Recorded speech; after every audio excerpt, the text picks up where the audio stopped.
Welcome to Business Beyond the Mic, where we join Carly Van Heerden, CEO and founder of We Edit Podcasts. Together, let's uncover the art of podcasting. Hey everyone, and welcome to Business Beyond the Mic. I'm your host, Carly Van Heerden. Today on the show, we welcome on Danielle Desir Corbett. Danielle is a multi-passionate travel creator and host of the highly rated and 4 times grant-funded travel and personal finance podcast, The Thought Card. She also co-hosts Road Trip Ready, which explores the best road trips across the US and Canada. As a podcast marketing coach, Danielle helps her clients build authority in their niche and grow their downloads by 5 times using long-term podcast marketing strategies like SEO and PSO. Danielle believes that podcasters with audiences of less than 200,000 downloads can make great money doing what they love, and posting 3 times a day on social media is not necessary to grow your show. During our conversation, Danielle shares her top, most incredible tips for marketing your podcast and reminds us that it is a combination of strategies that will lead you to success. She also dives into what it looks like to approach podcast monetization with an open mind and why it is crucial to look for the clues of success in other spheres as well. So without further ado, let's get into this episode. Danielle, welcome to Business Beyond the Mic. It's so great to have you on the show today. So great to connect with you. Amazing. Well, like I said before, we were already chatting and I'm just getting so excited about your podcast story. But before we dig into all of the things that you've contributed to podcasting, why don't you tell us a bit more about yourself, your business, your brand, and of course, your podcast? Absolutely. So I am a travel and personal finance podcaster. I'm also a writer. I've written 6 books as well. So I am just so in love with all things travel and personal finance. Like that's the through line of everything. I started creating content online in 2015, reluctantly as a blogger. Like I just really wanted to just like share my thoughts, which is why my brand is called The Thought Card. And I never really saw myself as a writer or as a creative person. I went to school for business and finance. So I was very like numbers driven and that sort of thing.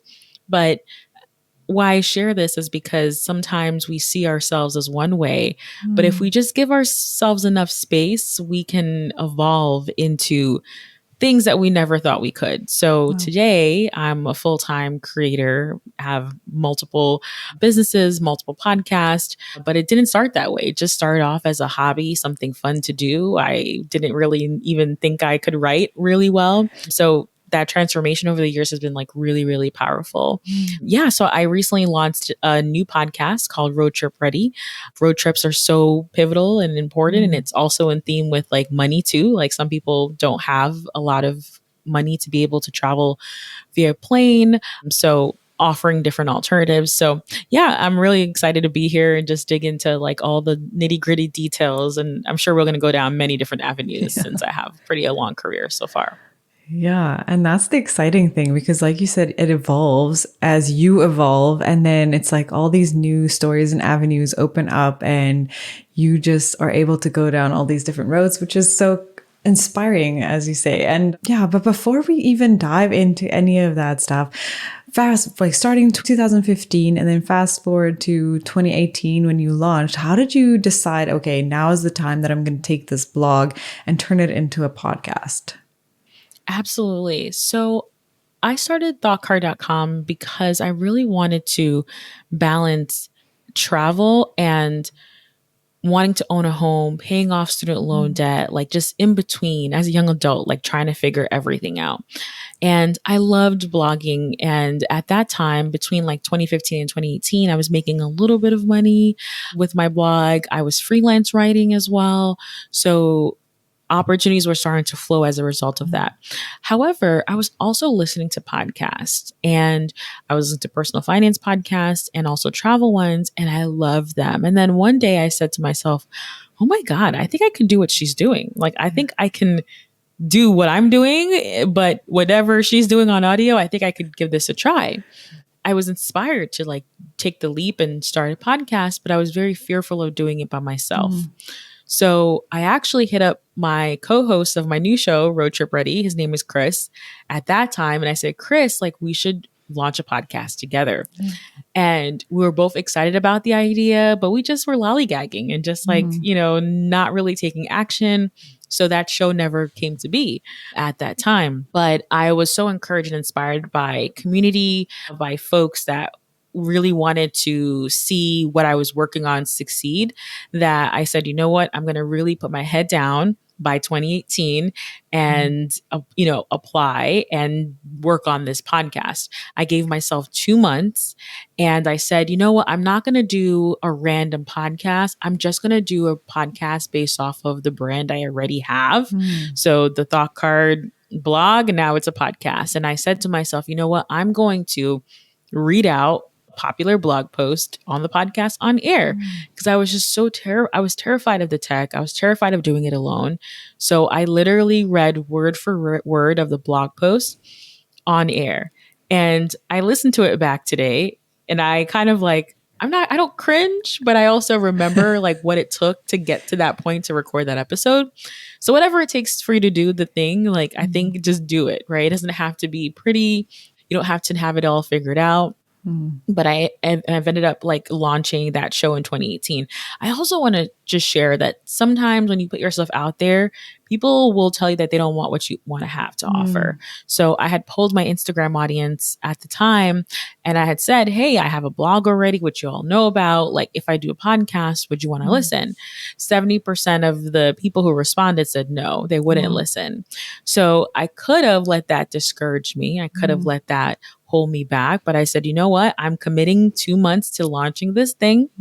And I did it anyway. So I think when it comes to launching a podcast is having that conviction and having like, you want to see this out into the world.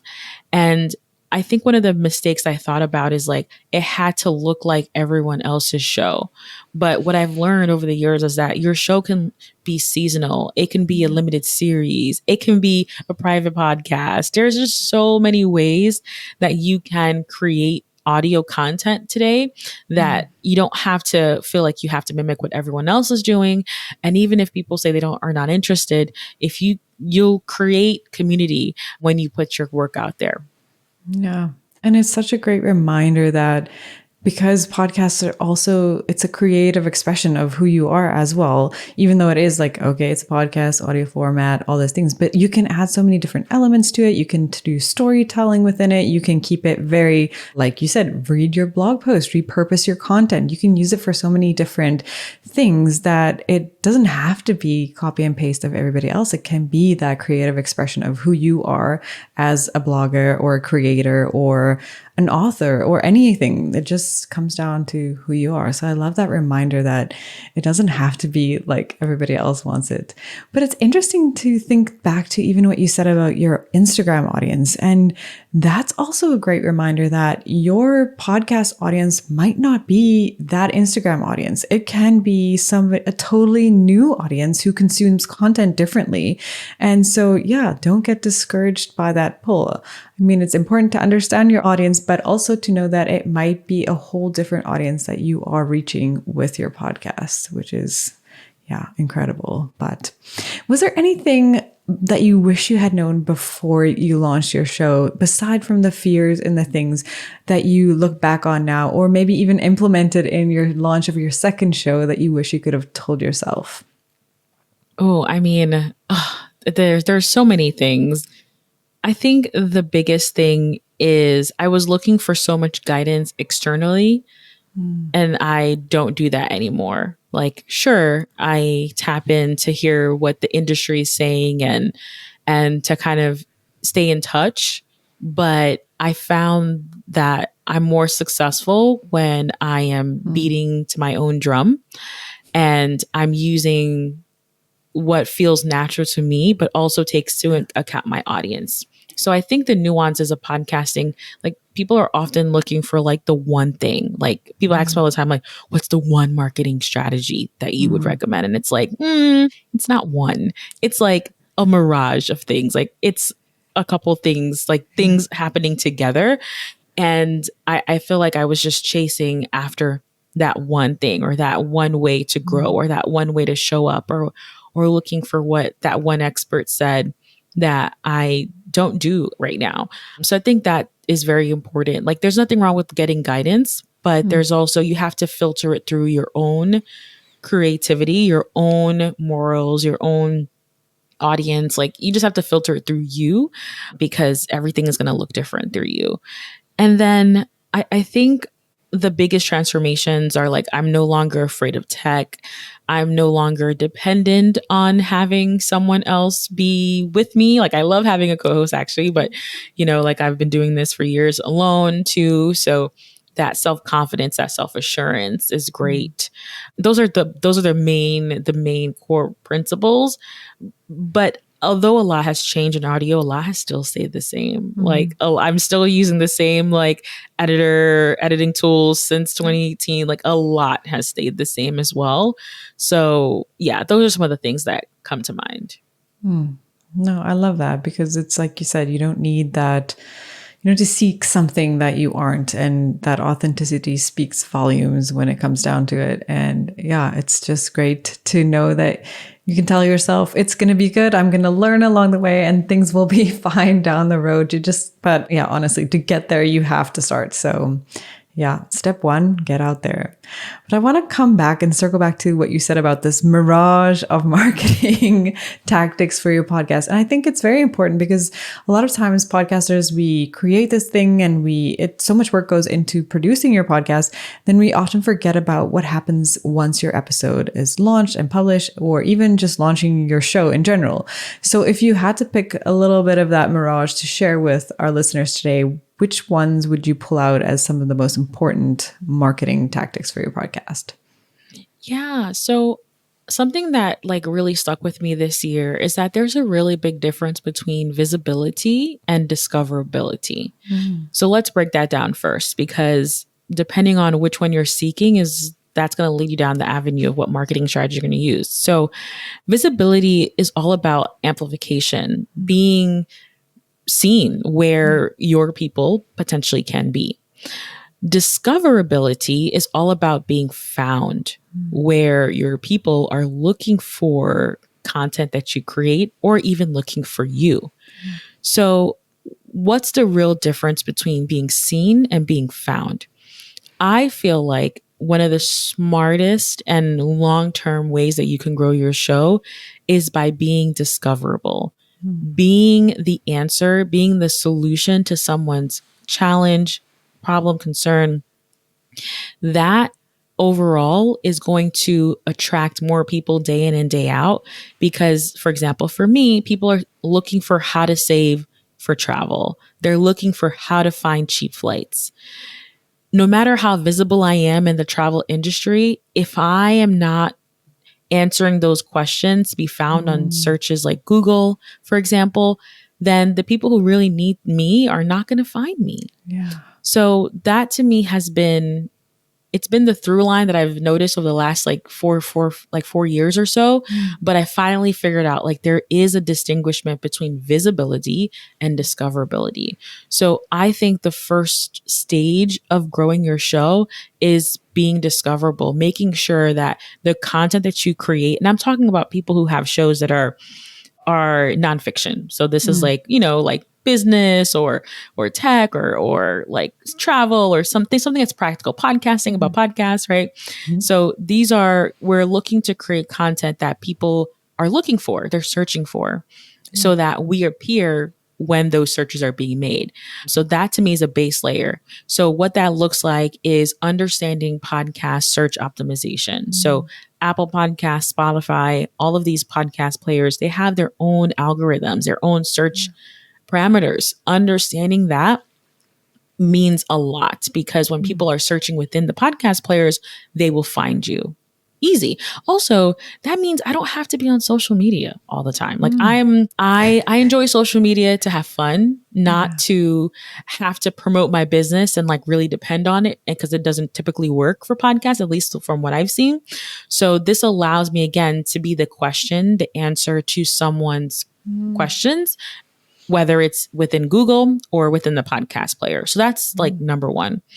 And then when it comes to visibility, that's when things like podcast guest appearances can be amazing because now you are visible. People can see you where they're already hanging out, right? They don't necessarily may not have like a question or a problem or something like that, but they see you where they are. Another visibility strategy I feel like a lot of people are not aware of, but it's true, is speaking on stages. So when you're speaking, you are speaking to a room full of people. That is visibility. Like that's visible. You can talk about what you're doing in your show or just name drop your show or connect with people afterwards. And that can be an opportunity for you to continue to grow.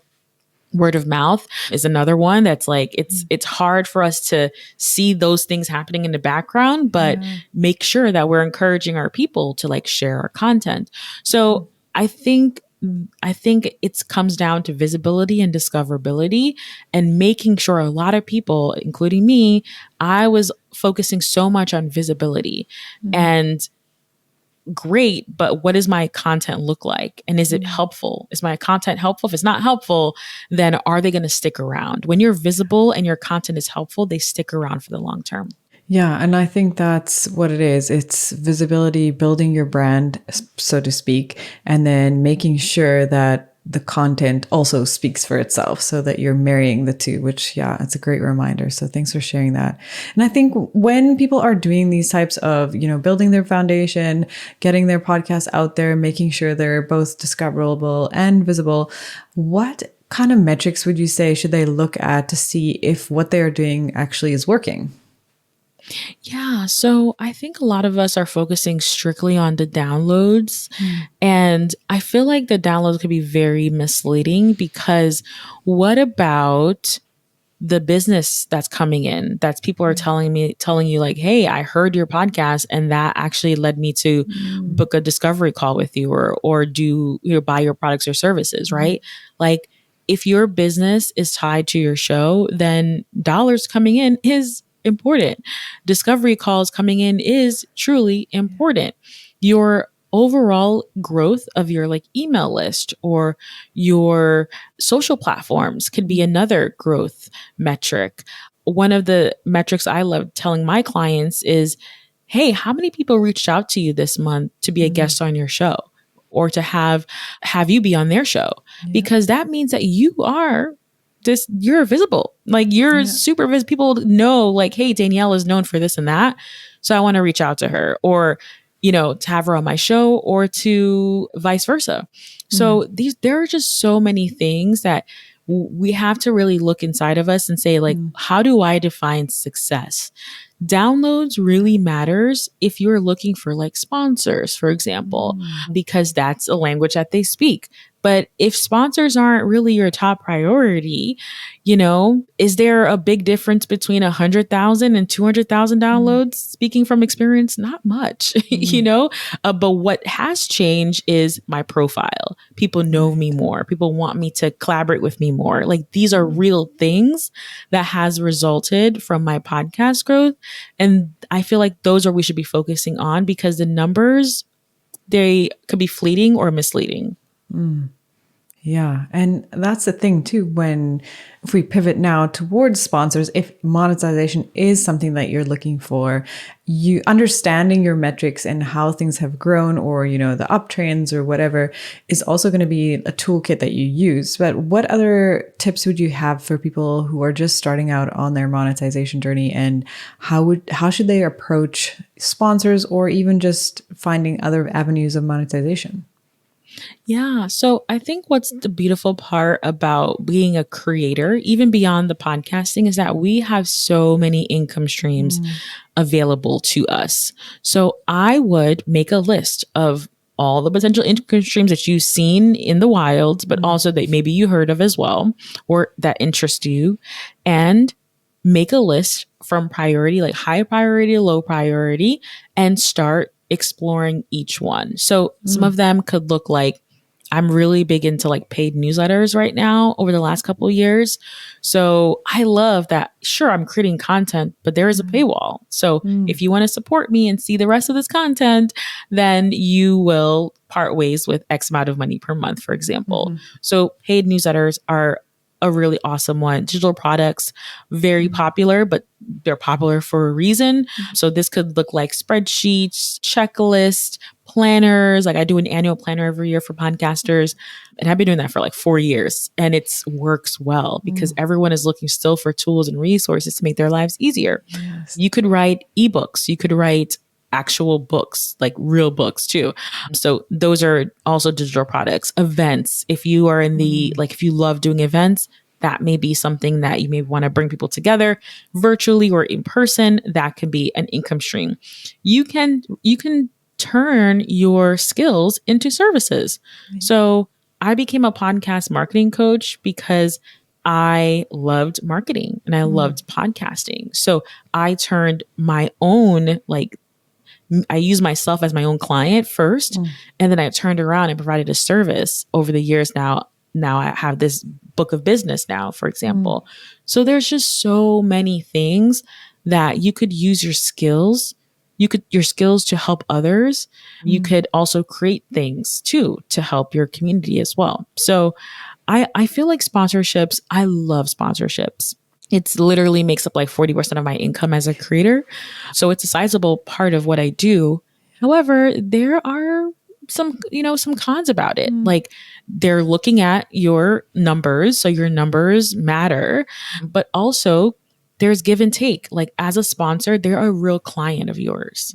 So you have to typically take into account what they're looking for, what they want. You want your campaigns to be successful, right? You may have to go through like legal to make sure the ads you're running are correct. Right. And maybe, there's just so many things that go into it. And that could be a long-term game, but there's a lot of income streams that we can be pursuing on our way to there. And I have clients who never want to do sponsorships, and that's okay too. So there's just, again, so many ways. So I recommend make a list, and then start tackling and seeing what feels good and what feels right to you. And when you think about it, all of those things that you mentioned comes back down to being the answer to people's questions, because all of those services that you can provide, ebooks that you can create, any of the digital products, they're just answers to people's questions. And you're essentially then monetizing it for, to support yourself. So yeah, that's a great reminder that it's not always just about the sponsorships, but there's so many other avenues that you can pursue. And I think just to keep an open mind is like the first thing that you need. So yeah, I love all of those options. So thanks for sharing. And with all of these things, I just love to hear that you've turned, your love for podcasting and your business and everything into something else, becoming a coach, teaching people what you've been doing. Were there any other surprising benefits that you've had since launching your show, and something that's really, been like this plus point to having a podcast? Oh, wow. So I always say that every year that I stay in the podcasting game, I unlock a new level of success that I did not the year prior. So like last year, I was able to do my first keynote at a podcasting event. And that to me was like, whoa, like that was huge. Like I've seen keynote speakers, but I never saw myself as a keynote speaker. So that was like super duper, like incredible. So speaking has come as a result of podcasting.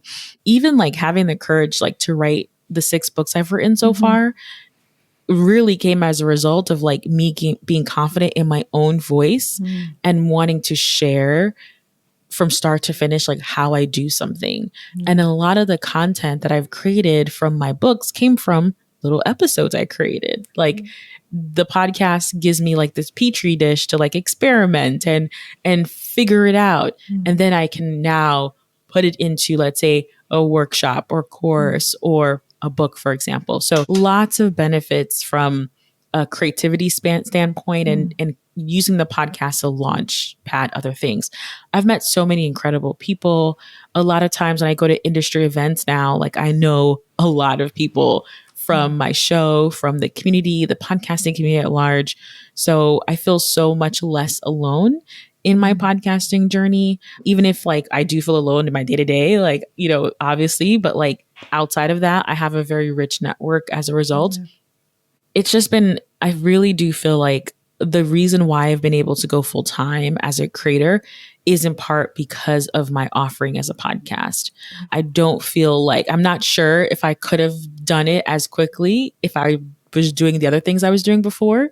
So yeah, I think podcasting changed. It literally, it's changed my life for so many upsides. And, it's not always easy either. Like, it's a lot of work. It's a lot of work, especially doing the things like for me, I write a blog post for every podcast episode. So I'm doing two, like one episode, but two real long-term pieces of content. Yeah. I have a small team now, things like that. So it's a lot of work, but so rewarding. And I'm really happy that I took the chance and said yes years ago when it could have been like the opposite. I could have said no, and then I would be so different in a different position today. Well, imagine that, because you could have said, oh, well, I don't have a co-host, so now I'm not going to do it. And and that's it. Yeah, exactly. Yeah, just that's it, right? Gosh, it's a whole chunk of your life gone. Wow. So don't have any of those regrets, people. I think that is the key here. Well, it's been incredible to hear your story, Danielle. And I think just to have a little bit of fun at the end here, we'll do the quick fire questions to see what pops out of there. So the first one is, we kind of touched on it a little bit, I guess. How has podcasting changed the way you do business or life?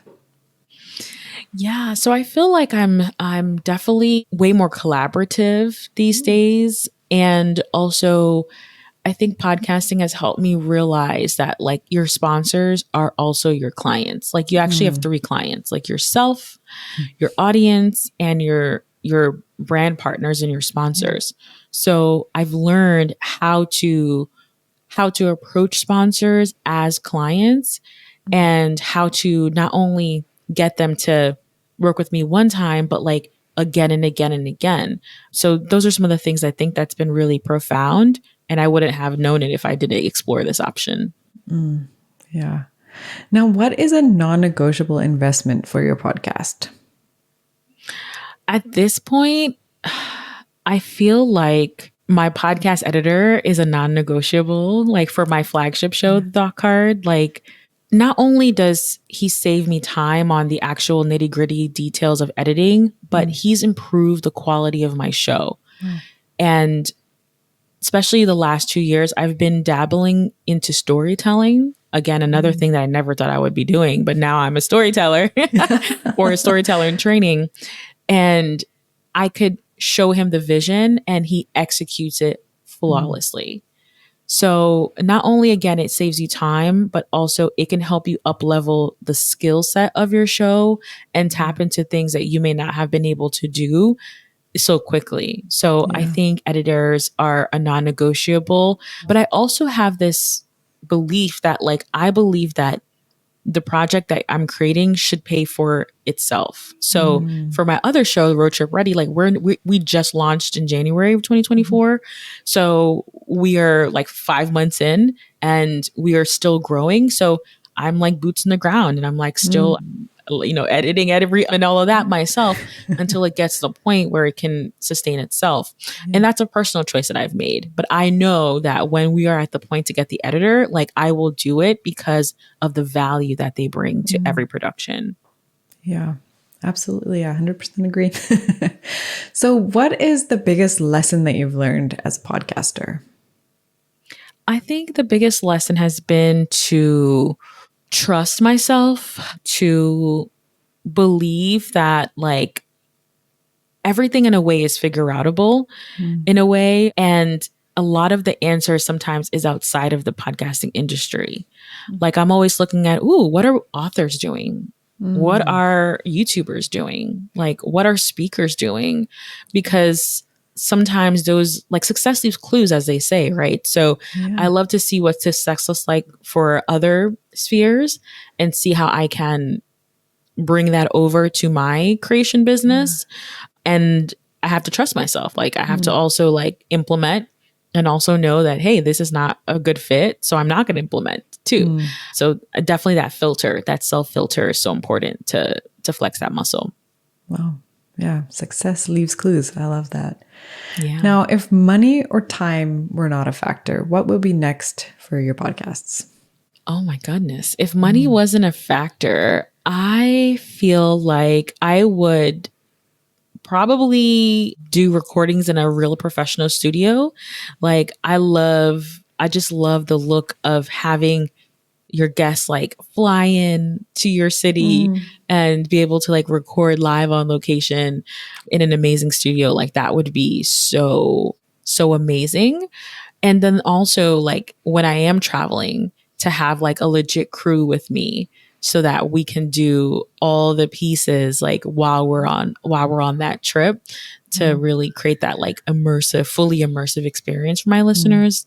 That would definitely be next if money wasn't an object.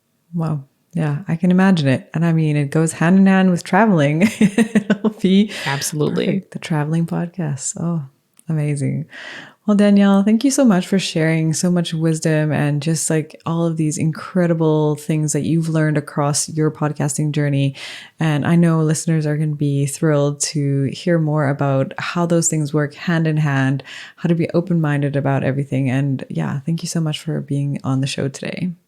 My pleasure. I love that you said open-mindedness because that is truly, I feel like that's the theme of today's episode is like, be open, experiment, try. You may like end up falling down, but gosh, what does success look like? And you may actually get there quicker than you think. Yeah, absolutely. Pick up those clues. Everybody pick up those clues. Yes. Well, thanks everybody for tuning in and we will see you next time.